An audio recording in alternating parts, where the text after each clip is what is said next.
কোলাঘাটে পুলিশের সচেতনতা শিবির। পূর্ব মেদিনীপুর জেলা পুলিশ ও কোলাঘাট হাইওয়ে ট্রাফিক পুলিশের উদ্যোগে কোলাঘাট দেউলিয়া ও মেছেদা এলাকায় গাড়ি চালকদের নিয়ে সচেতনতা কর্মসূচি অনুষ্ঠিত হলো। কোলাঘাট হলদিয়া মোড়ে কোলাঘাট হাইওয়েতে ট্রেকার মারুতি চালকদের নিয়ে এই কর্মসূচি করা হয়। লাইসেন্সটা নিয়ে গাড়িটা চালাও, বেসিক ব্যাপার আছে। আর একটা ড্রাইভারের যেটা সব থেকে আমি কি বলবো, আমি আপনাদের কাছে আর্জি, অনুরোধ, আদেশ যাই বলেন, আপনারা গাড়ি কোথায় দাঁড় করাতে হয় আপনারা জানেন, গাড়ি কোথায় দাঁড় করাতে হয় জানেন না।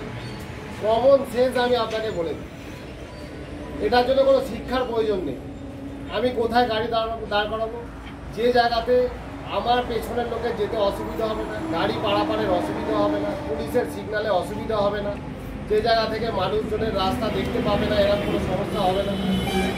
একদম এনএইচের যে রাস্তা আছে তার ধারে কখনোই আমরা রাস্তার মধ্যে গাড়ি রাখবো, রাস্তাকে একবার করে আমরা কখনোই গাড়ি রাখবো।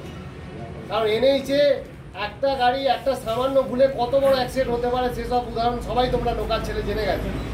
দিতে হচ্ছে এটাই আবার সজাগ থাকবে, অর্থাৎ আমরা জানি এর কীভাবে রাস্তা পার হতে হয়, কীভাবে চলতে হয়, তা সত্ত্বেও কিন্তু আমরা সেটা করছি না। আর যার জন্য কিন্তু আমাদের প্রত্যেকটা সময় বা প্রতিটা দিন ধরে দিনের পর দিন আমাদের মানুষকে ডেকে বারবার করে ওটা মনে করে দিতে হচ্ছে যে আপনারা যেটা জানেন, ড্রাইভিংটাও জানেন, ড্রাইভিং করতে জানেন, সবই বোঝেন, কিন্তু যেটুকুনি দরকার, যখন যেটা প্রয়োজন সেইটুকুনি করছেন না। আমাদের ট্রাক ড্রাইভার্স বা ট্রেকার ড্রাইভার্স যারা এসছেন প্রত্যেককেই আমি প্রথমেই আপনাদেরকে বলি যে আপনাদের ওয়েলকাম করছি প্রত্যেককেই। আর আমার কলিগস যারা আছেন ধন্যবাদ জানিয়ে আমি কিছু একটু বলছি, একটু শুনুন। ট্রাফিক সংক্রান্ত কথা বলা যায়, কিন্তু ট্রাফিকের আমরা যেটা আজকে বলতে এসেছি সেটা হচ্ছে অ্যাওয়ার,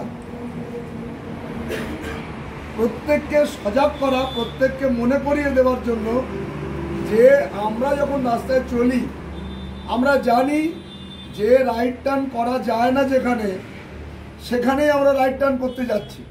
বা ট্রাফিকের কোনো পার্সোনাল তাকে বারণ করছে যাবে না, অথচ কিন্তু সে যাওয়ার জন্য বাধ্য করছে। কোথায় পার্কিং করবেন না করবেন এ ব্যাপারে আমরা বিশদভাবে আমাদের সঙ্গে ক্যাশার আছেন,